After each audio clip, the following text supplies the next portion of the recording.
National award তো আসলে এই সিনেমা ইন্ডাস্ট্রির লোকদের জন্য একটা খুবই বড় ইন্সপিরেশনের জায়গা।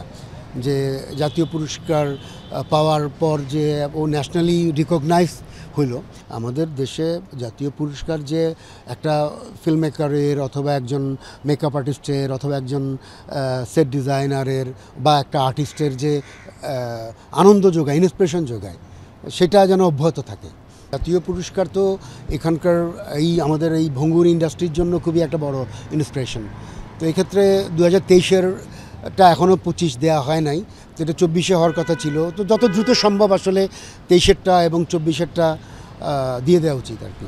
23-25 শেষ হয়ে যাচ্ছে, কিন্তু 23-এর খবর নাই। এইটা আসলে বিব্রত লাগে কিনা? নর্মালি তো 23-এটা 24 হওয়ার কথা, কিন্তু এখন 25 হয়ে যাচ্ছে, তাও খবর নেই।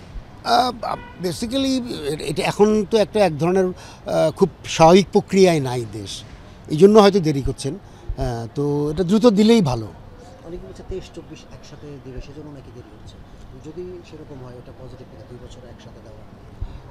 এটার এর আগেও তো এরকম নিয়ম ছিল যে 2013 সাল 2003-এর দিকে বোধহয় 3, 4, 5 মিলায়ে একবারেই 2-3 বছরের একসাথে এর আগেও পুরস্কার দেওয়ার রীতি আমরা দেখেছি আর কি।